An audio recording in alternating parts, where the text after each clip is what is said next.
Right, just a little bit of background. As you probably all know, those who weren't here at the beginning, I'm a technical officer for the BHPA, so I do coaching courses and stuff. Quite a few people are familiar faces. Who's done a coaching course? We just have, whoa, okay. Right, some of the stuff that comes into this will be familiar. I'm trying to build on it. The background to this is Baz asked me if I would do a talk at this, at the Mountain Film Festival, and I said, yeah. I'll let you know what I'm going to do it on. And then I wrote to him and said, yeah, I want to do it on goal setting, which is something that's I'm quite interested in, how people learn, how they progress, and why people drop out of the sport. And he said, yeah, that would be great, do that. So I prepared a little piece that I'm going to do now. And then in all the programs, it says Ian Currer will be talking about safety analysis. I found that out yesterday. So I do actually have a safety analysis talk, which is from the coaching courses. But a lot of you have done it already, and if it's all right with you, I'd like to just get stuck in straight into the psychological pilot and goal setting, because that's what I'd rather talk about. Okay, it's new stuff, or some of it's new. There we go. Right, I've been flying for the thick end of 40 years now. I think I have the privilege of going the longest of anyone in the room, and it's quite a competitive environment. And in all that time, teaching hang gliding, teaching paragliding, and working for the BHPA, the prime concern really has been investigating, teaching people to fly safely, investigating accidents, and figuring out how the whole thing works. And my whole theme is how people learn and how to stay in the sport. And one that's become quite apparent to me is that it's a psychological game. People worry about, the wind, they worry about their kit and all the rest of it, but it's all up here, really. And as Jockey alluded to in his talk there as well, it's all about your attitude and how you're thinking. So I want to have a quick look at our mind game, really. A key component in this is setting goals and having flight plans. So we're just going to work our way through that. I do want this to be interactive, so I'll be asking you a few questions, but if anyone wants to jump in, put their hand up, or just shout out, and we'll see what we can deal with that. Okay. In all walks of life, we set ourselves goals. Sometimes it's very easy. It's stuff like do the washing up or whatever it may be, write a report for work or something routine. Sometimes people set themselves big goals like climb a mountain or lose 2 stone in weight or, become a world champion, whatever it may be. Some of them are easy goals and some of them are hard, and sometimes we fail.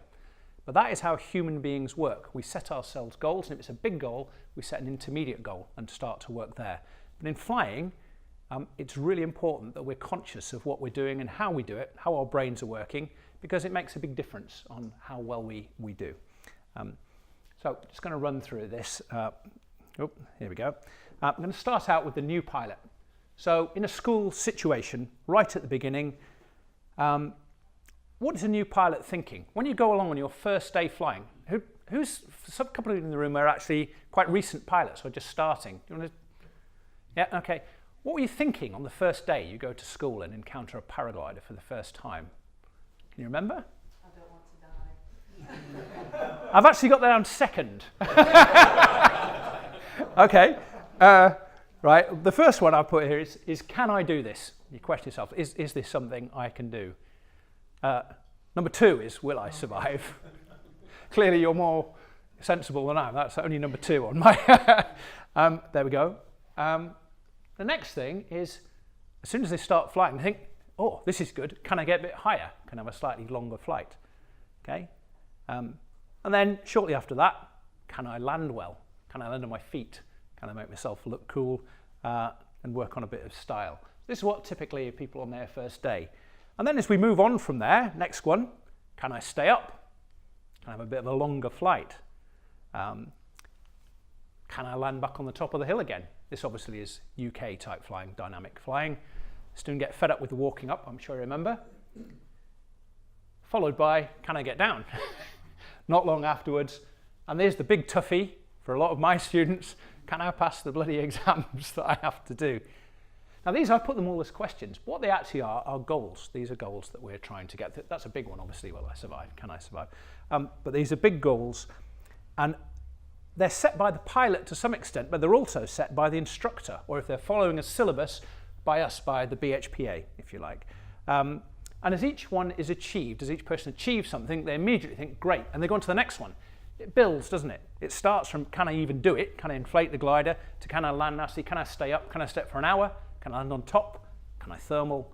What have you. It just goes on. We just constantly build on our achievements. And as long as we keep winning on our achievements, it keeps working. And in a school, it's very structured, and almost everybody who starts a course finishes a course. Not everybody, but most people, because they're in that structured environment. And the instructors are good at saying, okay, this person is a little bit weak here, we'll just back up and give them a hand and shepherd them through it. So the pace of progression is often controlled by the instructor or the coach, and so is the model of instruction. When I say model of instruction, again, those of you who've done a bit of coaching, 3 basic models which the instructors say run, and you do it, so it's a dictatorial, do it and they do it. The second one is where you say, okay, what are we going to do now?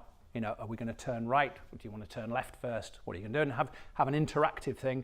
And the third model, as you get towards the end of the training program, is what are you going to do? What's your flight plan? Oh, why are you doing that? And so it becomes led by the student. And the idea of that is obviously to prepare you for the real world out there. That's the new pilot, and that's a good starting point, and I'll build on that in a moment. Before I do, I'd like to do a little thing that will just illustrate some of the things I'm going to talk about in a moment. So there's a little graph here, difficulty versus competence. Anyone who's been involved in outdoor pursuits, or certainly outdoor pursuits education, will be familiar with this. Is a fairly early thing, and we can put some lines in here. And this area down here, underneath this line, is where we have a high level of competence. We're quite well up the competence axis, but we're quite low on the difficulty axis. So you're doing something that's pretty easy and you're quite competent. We call that play. It's relaxing, it's easy, it's not a struggle. You all with me on this? See how it's working? Okay, top sector here. A colleague of mine in the BHPA refers to this as the death zone, but I think that's a bit harsh. So I'm going to call it catastrophe, and this is where you have a low level of competence and a high level of difficulty. Like me doing SIV, for example, and what have you, which leaves us a nice bit in the middle, and that is the arousal zone. And the arousal zone is where we want to be. And I've got 2 almost competing things I'm talking about here. The first one is keeping people safe, and the second one is keeping people interested, you know, so that we all make goals that are giving us a little bit of a challenge. If you are in this middle zone, it means that you are doing something, you've got a balanced amount of difficulty and competence. So you're doing something which is a bit challenging, so you get a sense of achievement when you manage to complete it successfully. And the trick of an instructor is to keep their students in this slot, really. Occasionally people drop out of the sport or other sports when it gets boring because they're just not making much progress and they're down here. And of course some people drop out if they find themselves up here and get scared shitless, as we say in the trade. So the middle bit is where we want to be, in the arousal zone. And those of you who've seen this before will know there's a little level at the top here, which is peak arousal. And peak arousal is where you're at the very edge of your competence. So you're absolutely pushing the limit all the time. This is elite athlete territory. This is where you're doing something that's very difficult, and you are, you know, acro pilots, whatever it may be, trying a difficult new trick. So you're pushing it along here. I would suggest that for most pilots, most of the time, if they're not competing at a high level, we're better off staying away out of the peak arousal. Certainly in a coaching situation, you're out of there, we're down here. You want to have challenges, but you've got a good chance that you're gonna win. Yeah, John. By all means, yeah, yeah. You're going to use these at the gliding club. Are you still chief flying instructor at? No, I gave that up as a bad job. Very wise. Okay. Okay. So peak arousal there. You can find this in any outdoor education book. Actually, I did a bit of lecturing on that at one point. Okay, so you can call them other things. You see them referred to as the comfort zone, the death zone I mentioned, the learning zone and the anxiety zone, doesn't matter, but that's how. So what you want to do is stay in there. Now I'm talking at this from the perspective of an instructor, but what happens after you leave school, you have to make these decisions for yourself. And nobody talks about what you do with yourself when you're self-coaching, how you design. So it's worth having this little picture in mind. and think about it yourselves. Okay, so progression and the arousal zone then. I have to put my glasses on to read my own notes. Sorry about this. Come to that. Okay. To stay in that zone, you need to be focused on achieving something worthwhile. So I'll put that up on the screen. You need to make progress at an acceptable rate. So, you know, it has to be worthwhile doing, obviously, and suitable. And that, of course, varies from person to person. Some people have a very steep learning curve.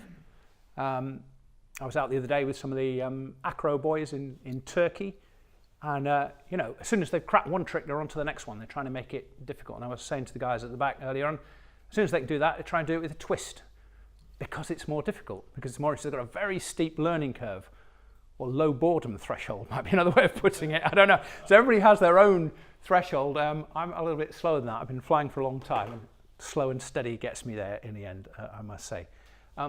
You also have to be able to deal with setbacks. So if you set your curve too high and you keep having problems, you get into a bit of a negative spiral. If you fail at something, try it again, fail again, try again, fail again, you're setting yourself up to continue to fail. So if you go at a reasonable rate, if you set your goals at a reasonable standard and you win, you can stand the odd fail. You've got a bit of confidence in the confidence bank. You know, you've got a little bit of credit there, and that's what you need to do. And it's very easy to go back one step and then move on again. Okay, everyone happy with that so far? What I'm talking about? Good. Okay, so set the goal within reach and achieve that goal. And put down the bottom, the result, satisfaction and achievement and a desire to continue, the right state of mind. This is obviously talking about paragliding. This applies to a lot of other things in life and certainly a lot of other outdoor pursuits. So there we go. If you get the right state of mind, if you're expecting, if you are confident in your own abilities to be able to do the next thing, you've got a much better chance of winning and achieving that successfully, which is fairly self-evident, I'd have thought. So now we go on to the next step, the new independent pilot. And suddenly all the structure's gone. There's no instructor telling them what to do. There's no radio. Or if the radio, there might be some idiot on it saying something completely different. You just don't know. Quite often, there's no peer group either. You're not with a group of other people at the same level. Everybody on the hill seems to be far more experienced than you are. And it's quite difficult. And you yourself still have a pretty low experience level. So this is tough. And in the BHPA, I'm sorry to say that there is quite a high dropout rate within the first or the second year. And one of the reasons, I think, is that we teach people to a fairly low level and then let them go into the clubs. Compared with the IP3 and things which require sort of 10 hours plus, you know, we're letting people go with sort of an hour's airtime quite often from schools, which is a whole other debate. But the good thing about the UK is it's A, cheap to learn, and B, we do have a very effective club system, some more effective than others, but a coaching system so people can take them on. But if they fall through, it's a very difficult place to get back from. So it's hard. They have to motivate themselves. You know, someone has to get up in the morning, look at the weather forecast, find the right hill, go out. Social media and stuff can help quite a lot, but it is still quite a difficult thing to get through the first few hours. What I'd like to do now is just have a look at a little mind map. This is about thoughts. This is the internal game, the mind game. So it's got a hang glider in the middle, but it could be anything really. So you can see what's divided up: internal, external, negative, positive. So we're going to populate these. What's an internal negative thought? Anyone? I'm shit. Eh? I'm rubbish. Oh, that's a pretty comprehensive one, yeah? Okay. What sort of thoughts are you having when that will affect your flying that are internal and negative? Am I in control? Yeah. You know, self-doubt is certainly another one. I'll put a few in. I'll populate a few here. So fear is a big one. Someone's very frightened. They get tense. They get stiff. You can be cold or tired or hungry, desperate for a pee. That's happened. All these kind of things. If your mind is here, if you're thinking about this stuff while you're flying, then you are struggling. And I'll tell you, there are a lot of people who finish the school, buy their kit, go back. It's not very good for a few weeks. They come out on a hill, site, first time out an instructor. This is where their mind is. Should I be here? Was this a sensible thing to do? I'm a bit frightened, I'm a bit cold, you know, I'm not sure if I bought the right glider, blah, blah, blah. And in here, and it's a difficult place to get back from. So we have external negative thoughts as well, which are just other things, you know. I should be at home, I should be doing something else. I told the wife I'm going to Tesco's, and I actually found myself on this hill. Whatever it may be, will I get back on a retrieve? Because this doesn't just occur when you're a beginner, it's further on, you know, as an experienced pilot. So all these things, if you're having negative thoughts, make it quite difficult for you to set and achieve goals. So we want to be on the other side, here. External positive. Looking at other pilots flying, clouds, thermal triggers, all that kind of stuff. Be aware of your environment. And when I say positive, what you should be doing is feeling, you know, that these are all good things, or taking into account those things. And when you're actually flying, looking around, being aware of the environment around you. You all with me so far? Okay. You have positive internal thoughts as well, which usually is small stuff like, you know, navigation, doing calculations, am I drifting, how far to go, all that kind of stuff. And these days, we have quite a lot of people carrying quite a lot of, I was going to say junk. What I actually mean is sophisticated and important instrumentation. So in general aviation, it's a big issue at the moment, is what we term head-down flying, where people are looking at their instruments and trying to work stuff out. I was teaching some club pilot guys in Portugal. Well, I've been with the BHPA about 3 years now, so it was at least 4 years ago. And I'm flying along the coastal ridge. One of my students is coming the other way. Somebody else had him on radio. I was having a bit of time off. So there we are, a couple of 100 feet up, flying along the beach. Nice, consistent lift. I'm flying straight towards him, and we're getting a little bit close. So I just edge out to the right a little bit, out over the surf line, and he edges out to the left. So edge out a bit more to the right, he edges out a bit more like that. We're now getting out over the sea. Something I sort of sod this and lean into it and whacked over and sort of carved across in front of him, and went off. And afterwards I said, what the hell were you doing there? You know, you kept moving out, and I was trying to brake right and gave you lots of clues, and you kept coming out. He said, oh, I was sorry. He said, I was, what were you looking at? And he was looking down, and he had his iPad on his front, and he had a mag mount camera in his wing, and he was watching himself on TV. This is during a course. This is like, he had about half an hour's airtime. So he's looking, and he said, I was just thinking it'd make a nice shot to get myself over the surf line underneath. And there's a 1 second delay, which didn't help either. So I'm flying with somebody who's watching himself fly on TV. So we had a frank exchange of views on that. I confiscated his iPad, and off we went. But it's a thing these days. People are thinking about other stuff, really. So before I finish with this, a few other things here.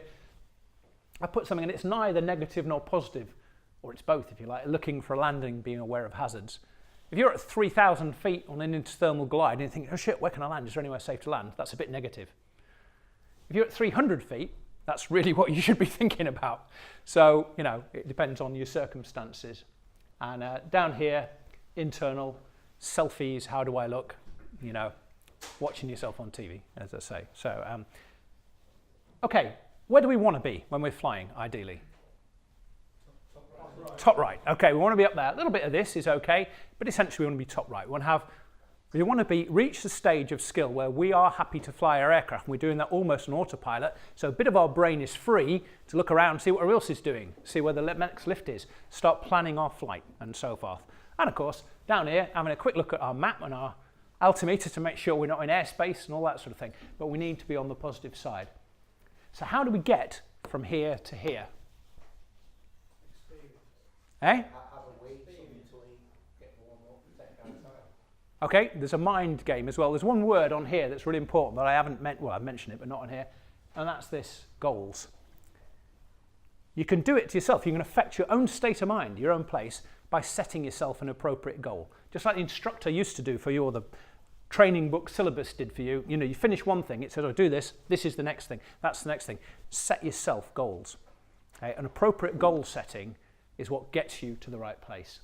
Another story, I was flying in Spain a couple of years ago, and Hotel California, there's a guy there, Dirk, and maybe some of you have met him, really good guy, and he was setting us a task, everyone there. He said, okay, to get to this beach, or wherever it was, we had to do a number of things. When you take off, you have to gain at least 500 meters, and then you're high enough to make the glide to the next thermal trigger point, which we identified, and so forth. And then you get that certain high, and then you can make it over to the spine back to the next bowl, and so on.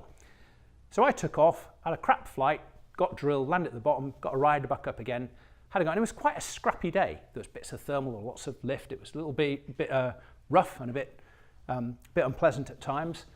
But I had a goal. I had a task. And as soon as I got a good thermal, I was going up. And I'm thinking, OK, I'm climbing. And I was quite close to the hill. But I thought, well, I'm still climbing. And I just hung in there, worked it really hard, and eventually got to 500 metres. Bob's your uncle, achieved that goal, and then I'm off to the next one. I've got a mental checklist of goals. And I had a great time, a really good day. Ended up walking quite a long way, but that's a whole other story. But the point was I was quite focused, even though it was a difficult day, and I really enjoyed it, and I felt I'd got a good sense of achievement out of it. A couple of days later, we're flying on another ridge. Chris was there, actually, and it was quite a nice day. I went to walk to the top. I'm a little bit tired. I saw someone take off. I have a massive asymmetric just on takeoff, recover, slide out, going off. And I had no goal. I had nothing to think about. I sat there for a long time and I thought, I don't really fancy flying. Even though I've got a lot of hours, I was quite capable of flying. Someone on the radio came on and said, oh, it's bloody rough, which didn't help me at all. Anyway, I went off, sat down, had a sandwich, and thought to myself, you know what? I don't want to walk down this hill, so I'm going to set myself a goal. I'm just going to take off, gain a couple of 100 feet, fly along. I'm going to do this, and then I'm going to boot off down to the landing area. That's fine. So I set myself that goal. When I was in the air, I set myself another goal: go down to the end of the ridge. In the end, I stayed up for about an hour and a half. Had a fine old time, had a good time, apart from watching Chris piss off cross country somewhere, leaving us all behind, and I had a fine time. And the problem was, when I was on the ground, I was down here. I was a little bit hungry, I was a little bit tired, hadn't slept that well the night before. It took me a while to push myself up here, and I did it by setting goals because I remembered what happened a couple of days before. So we can all do that to ourselves. Okay, that's my story. So the inner game then. You can affect your own state of mind. Okay, so we've already covered this. The relaxed, no pressure, hacking around on a dune, you know, whatever it may be, easy to do. It's only a game, but you can, you don't do this so much. If you're like me and you've got a lowish boredom threshold, you can't do that for too long. You need to have something new. Aroused is where you want to be. I've been flying microlights for a good few years, and I was doing less and less hours because it was becoming more and more routine. And then I changed to learning a 3-axis aeroplane, stick and rudder. Couldn't do it. It's bloody weird. You've got to move the stick one way, kick the other foot with the rudder to a sideways landing in a crosswind. Some of you probably do it. And I found it quite difficult, but fascinating. I was always looking forward to the next lesson. Now I'm getting good at that. I'll find something else. But anyway, because I was aroused, because there was interesting stuff, something to learn. Okay, and then down here, stretched, and I've put myself here, found myself in a cloud, speed building up, not even sure which way I'm going. And I was well into this there. So, the trick is to pitch ourselves and play that inner game. All right, so progressing, going on. A few things we can do to help ourselves. Make good equipment decisions. If you trust your equipment, and jockeys talk about SIV is a wonderful thing. I was just thinking I need to do that myself because you need to have trust. You've got to know where the edge is of what your equipment is capable of and trust it. If you don't have faith in it, you're immediately in the bottom left box, aren't you? And then you're in trouble. Okay, finding a peer group, flying with people, at your own level or people who are interested with, and that's why the club situation is so good. Few people are, the fly, hike guys and what have you, go off into the boonies on their own. It's great, but for most people, they actually need people around them. We're social animals. And development training. And this is about goal setting once again. The BHPA are putting a lot of effort at the moment, and this little pitch for the association, into post-club pilot training, where we're actually producing an app you'll be able to get on your phone and on your website, which is going to be launched at the Trainers Conference in February, which is being held down at Lilleshall in Shropshire. And we hope to have the app launched there. So you'll actually get a thing and you're able to actually select the area you want to do, and it will suggest exercise, it'll suggest the next things to do. So it's actually a little bit like a continuation of the pilot training thing, but it's all optional and you can coach yourself, or you can get this coaching notes to go with it so other people can help you. So development training, and we mentioned that. Okay, all right.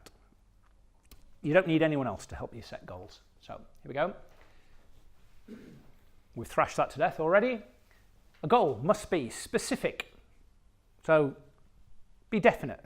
You know, I'm going to have a better day today is not really a specific goal.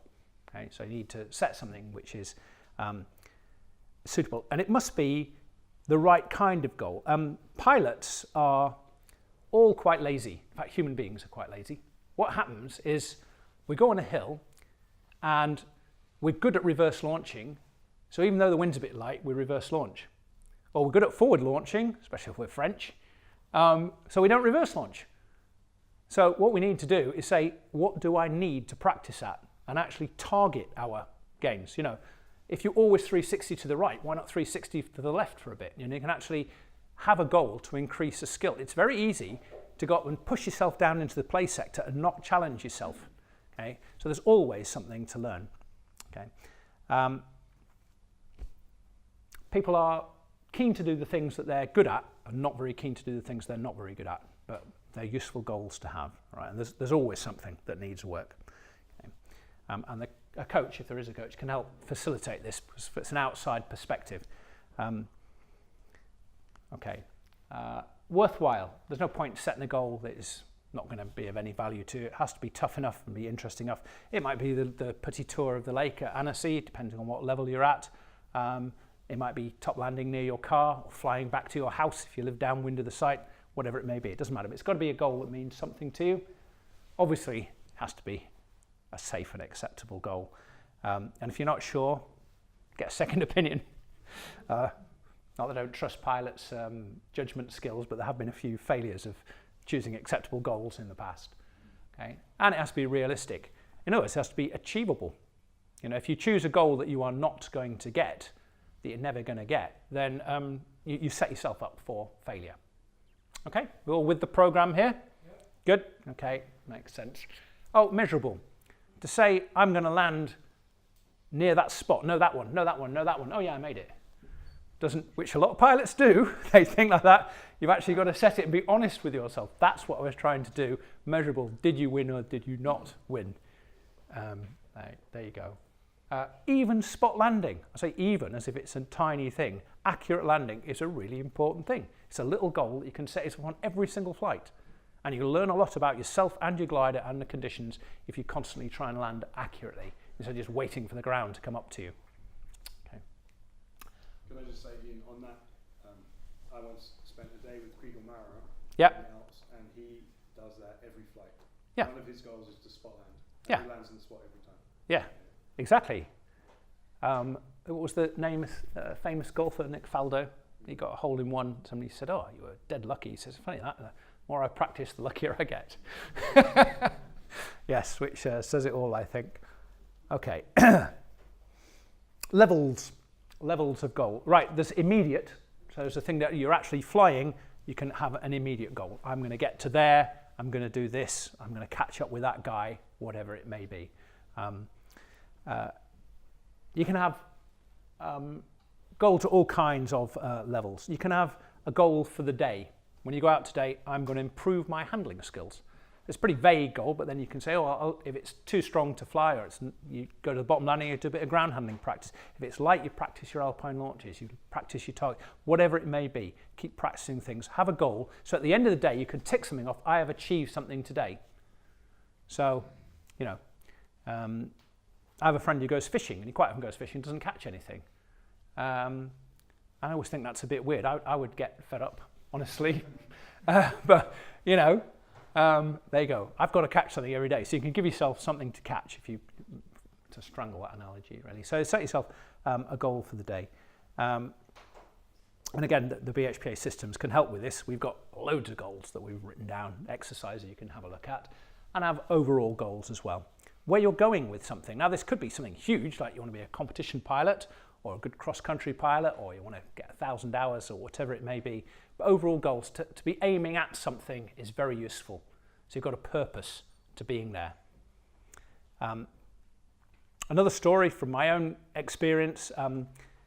Just earlier last month, I went and I mentioned I was flying a little stick and rudder microlight, a little thing called a Eurostar from near York. And I went out on my own, and I didn't have a plan. The weather looked quite good. I thought, oh, I'll go for a fly. So I just pulled out the plane, gave it a pre-flight check, jumped in it, and went for a pootle off down. The wind was coming from the southeast, so I headed into the wind, southeast, down towards the Humber. I went down to the Humber, and there was the Humber Bridge and all that, so I flew over that, and I thought, oh shit, I can't go any further because it's controlled airspace, and I didn't have my map. I had a map, but I didn't have my information with the radio frequencies to get permission or anything like that, so I pootled around over there for a little bit on this side of where I knew the airspace was, and then wandered back again. It was a pretty average flight, and you know, I spent 45 quid for not much gain. And then about 2 weeks later, I had someone who wanted to come with me for a flight. So we planned it. We said, well, look, I said, where would you like to go? And I'd mentioned to him, I think I'd shown him a picture I took of the Humber Bridge. He said, oh, that would be great, go down to Lincolnshire. So I said, right, we'll make that our turn point, okay, and then we'll head south. So I got the frequencies to be able to request permission to cross Doncaster. And, you don't need to know the details. But basically, I planned it, and how long it would take, and how much fuel it would take to do, and how much time we need to. The first time I did it, I thought, how long would it take me to get back? I don't know, the sun's getting a bit low, I'd better head back. And I headed back with loads of spare time, so it was downwind leg. So that one was pretty well the same flight. And it was much more enjoyable because I'd set things. I knew what I was doing, and I set myself a goal, and then I achieved it. And then I checked everything out afterwards, and it all worked out well. And it was good training for doing a more complex flight, you know, in the future. I hadn't wasted my time. I'd actually learned something from it. So that's my own thing, so an overall goal. So moving on, try and keep this fairly quick. Expectancy. What's in it for me? So when you're picking a goal for yourself, you've got to like it. And this really means you choose it. If somebody else says, I want you to do this, and you don't fancy it, if some SIV instructor says, keep pulling until the glider drops behind you, I think, sod that, I think that's a very good idea. Really, it has to be your decision. If you give yourself a goal, if you give yourself a target, then you own it. You know, it's your thing. Stuff that's imposed on you by somebody else, not so good. So there we go. So you've got to be invested in it. Can I do it? You've got to believe in yourself. Is it worth it? We've touched on that. And how do I go about it? Now, if you don't know, this is the point where you need help. And there are loads of resources out there. This jockey's part of the team with me on the pilot development panel. We've got this thing. It's referred to as the shield or the dartboard or whatever. But these different things, and this isn't a live one, this thing I'm talking about in conference. You basically have all these areas, and you can get this, and you can click on whichever section you want, and it will come up with a structure for you to, what you need to do. A little bit of theory on it, some suggested exercises, and if you like, some goals. Put it that way. And then you can, and what is required for you to feel you can tick that off. And eventually, the idea, we don't give you a crayon, but you know, you can colour in your bits and all the bits you want to do. It's a massive job. This is a job that we've started and will never finish because there are always new things in it. And we've done all this, and then someone looked at it and said, oh yes, oh you have got acro, you know, where's the SIV thing? Where's the, you know, where's the power thing? And you know, in 10 years, that's going to look like a bloody cartwheel, I'll tell you. All these things we're adding into it. But anyway, we're trying, and of course, mostly it's based on paragliding hill at the minute, but there's lots of other skills. Okay, so that's how it'll look. There's all sorts of grandiose plans. Talk about setting goals. There's someone I know, the head of the pilot development panel, has what I would call an extreme goal. He told me the other day at the FSC meeting that in the end, this app will do everything for all pilots. I thought, bloody hell, that's quite a big call. Anyway, there we go. We're trying. Okay. Look at the negative side now, very briefly, to finish off. Accidents and dropping out. The first 10 hours I mentioned is critical, so we all need to support each other in that time. The BHPA statistics show that it's to do with weather and time constraints and job, and people have unrealistic expectations about the weather. But it is also to do with the fact that people in modern life, unfortunately, want instant gratification. So we have to train ourselves to be a little bit more patient. Now, when I was a lad, hang gliding, we used to go and sit on the hill, whatever the weather was like, in the rain for hours and hours and hours, and we were delighted if we got a flight. I had a group of students on a club pilot course, not very long ago, probably 4 or 5 years ago now, I suppose. Time seems to be telescoping. And And we went to a site in Morocco called Agrigor. Some of you may know it. It's near Marrakesh. And it's not very, it's about 1,800 feet high. It's pretty steep. And the bottom is sort of desert, really. It's just, you know. We went at the top, bit of a grueling drive in a 4x4. And I had these 7 or 8 folks with me. And I walked to the edge to do the site briefing turn. And they'd all stopped about 10 meters from the edge. They didn't want to walk to the edge because it was a bit high. They'd been learning on Tail Bridge, which is not that far from here, which is about 200 feet high and grassy. And they were like, ooh, that's a long way down. I said, come on, you'll be all right. You know, it's not as bad as it looks. They all got on the edge, nice gentle breeze. We watched a few people go off, and I said, it's easy. I said something encouraging, like you're just as dead from 200 feet as you are from 3,000 feet. So I know how to influence people. So anyway, I got the keenest one. And said, come on, you know, it's really nice. We had a guy at the bottom with the radio, and off he went. Had a great flight. Taken like 20 minutes to get down in the evening sort of glass off. Everybody flew.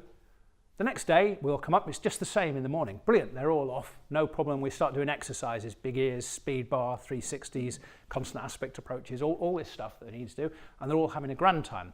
And in the afternoon, the wind came up a little bit, and it started to get lifty. So they're taking off now, and they're all having like half-hour flights. 300-400 feet above the top. This is the second day of their club pilot, most of them.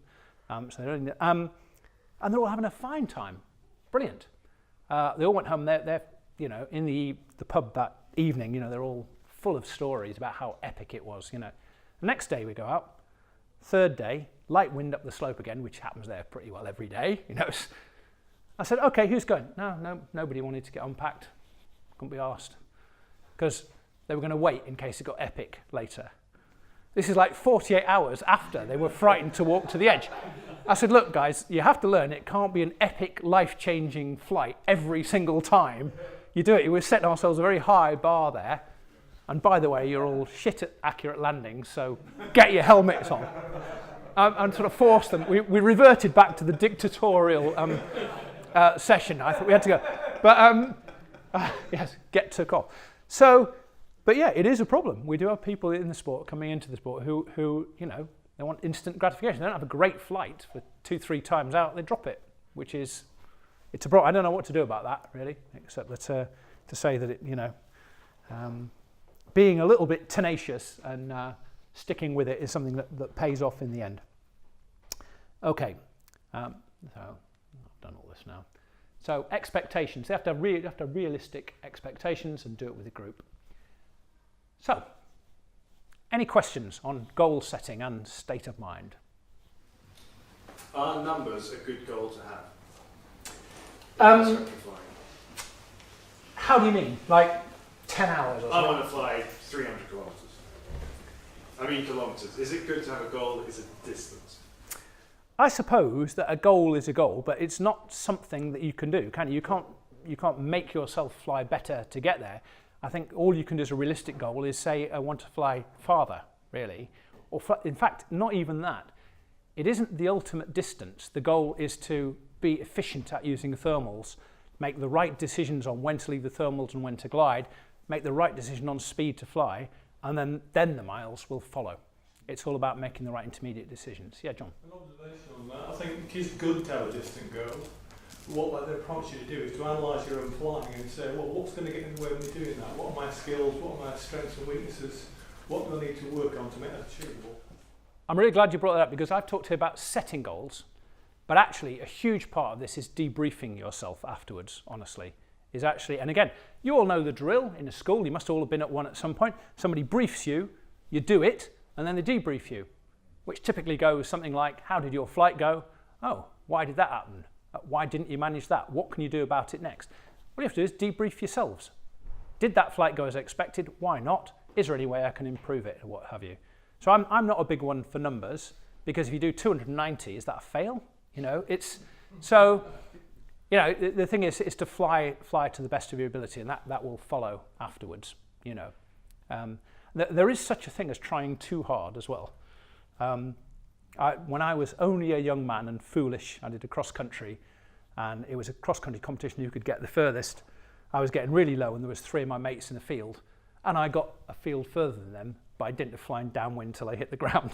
I thought afterwards, that was quite an expensive way to win. that competition. It could have been much worse. So you can get a little bit over-focused on goals. There we go. Anything else? Okay. Yeah. I think if you set yourself a numbers goal as well, like you say, you just fall a little bit short of it, it can actually be more demoralising than productive. There is a downward spiral. There's a thing if you fail at something, and again this is well known in all forms of sport, that if you actually have sufficient fails, you start to lose confidence. Your performance actually declines. So you've all had it. I used to play table tennis a little bit with a few mates of mine, and you get on a run where you start to win, and once you start winning, you keep winning.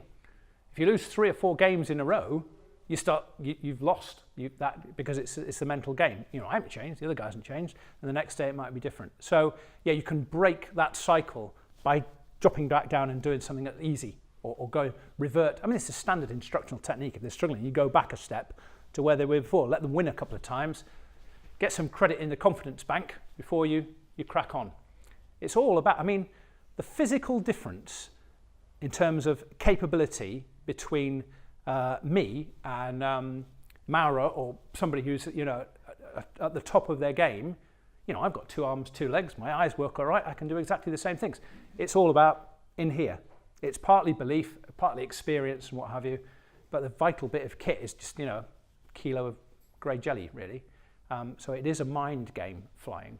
In fact, that's why I like it. If you're an athlete doing something like running around a track, it's all about, you know, how much faster you can run the next time, and it is a very physical thing. But with flying, we can carry on flying until we're old and grey, which is a good thing, because it's up here. You know, as long as you've got approximate, you know, thing, and not even that is necessary. You know, you can do very well, and you can set goals and continue to achieve them. And that's what gives you feedback. That's what gives you your enjoyment out of the sport. Anything else? Yeah. In your experience, where would be the best place to go to get consistent flying? Because you know what you said about... I know that's... Right. You know what you said about... You lose a lot of confidence if you don't get to go that frequently, but so then every time you turn up to the hill, it's like you're starting again when you're new. So what's a good thing to do? I know there's... British weather's not that reliable, but is there like a place to go where you could get it consistent? The best training conditions in the world are here, when it's good. You know, a smooth grassy slope, and there's lots around here in the lakes and the dales and what have you. I had a school in the Dales Ranges, and a good day there is the best place that you can go. No doubt about it. Unfortunately, we don't get quite enough good days for it to be consistent, and so you have to go for second best, which is go somewhere where the weather is consistent, and it does make a huge difference because of just what you win, you make achievement, and then the next day it's good, and you can build on it straight away, and so you get quite a good curve. So I have to say that at the moment the BHPA have signed up, I think, 6 new schools in the last year, only one of which is in the UK. All of them. So that's the way it's going. We're turning into skiing, you know, in that it's possible to learn to ski in Scotland, but it's hard work. So everybody goes to the Alps and things. So exactly where, I'm sure there are people in the room who can offer you specific guidance, and there are different times of the year is better at different places. One of the problems is people... You get free travel guide. There you go. There you go. He's in there. Yeah, okay. Yeah, there are a lot of places, and it depends on the time of year and how much you want to spend on plane tickets and all the rest of it. But yeah, there is something to be said for travelling abroad. The problem is, when you talk to experienced pilots, when they say good, might not mean what a beginner views as good. So there are quite a few schools that are set up in place. I've gone and think, shit, this is really dodgy training conditions. You know, it's all right. So I would actually suggest, how far are you on? Oh, well, 10 hours. No, you're all right then. I was going to say it's the first bit where you get up to the top of the hill that you're better off in the UK. But 10 hours, you're great. Yeah, you can go anywhere, you know, really. If you can take off land and make it go where you want, who cares? Yeah, just go where the sun is shining. Okay. Even the places, people say, oh, it's a bit rough there and everything, you know, La Chaise and all these sort of places, they're all great if you just time your flights in the morning or the evening. So it's just, you know, you have those facilities. Have you got a private pilots that use and spin you and keep you going? to do it. We're thinking of moving to Portugal or Spain or France or something like that. Oh, really? Yeah. You know. Just to fly more. Yeah. Well, you do fly a lot more, I think, if you get a little pod of 6 or so. Yeah. And the energy in one of you Yeah. will keep you steady. Peer group. If you can form a little peer group, or you can find other people who are, that's really useful. Yeah. Just when you think, oh, I can't be asked, then someone will send you a WhatsApp. It's, oh, yeah, okay. Someone was saying to me last night, I was doing a talk to one of the clubs about the BHPA, and they were saying to me that we've got about 7,000 members in the BHPA at the moment, and I was talking about it being a healthy sport and the numbers growing and all the rest of it, and somebody said, well, that's terrible. We want less people, so it's not so crowded. I thought, oh, sorry. Bit of a negative, this fairly negative guy. I said, why? I said, who are you going to sell your glider to then, Harry? How are the schools going to keep going so that, that's how you learn? And he said, no, not when I was learning, but now he wants the sport to decline. Because it was crowded on Manfrotto last time we flew there. I said, look. And then somebody else said, there's actually less flyers. We used to have 8,500 when it was just bloody hang gliding back in there. And I blame social media. Everybody goes, everyone's gone to Lord's Seat, so we'll all go there. And then they get there and think, it's really crowded. What can I say? There are quite a lot of hills out there. Anyway. How many hangers are in BHPA? I've actually got the graph with me from last night's talk, but registered with a hang gliding qualification, just about 1,000. We've got about 350 microlight pilots, and we've got, I've got all the stats. We've got 7,117 members at the end of last month, of which 502 are women. One of the interesting stats of all the flying members, actually, is that 40% of the full flying members have pilot or advanced pilot rating, which means that 57% of them don't, which is something I only discovered a couple of days ago, and is something we'll be addressing at the trainers conference. What can we do about that? Anyway, I'm getting on to other subjects now. I know we want to be. So just final slide here, moving on. The great thing about paragliding is it has endless goals.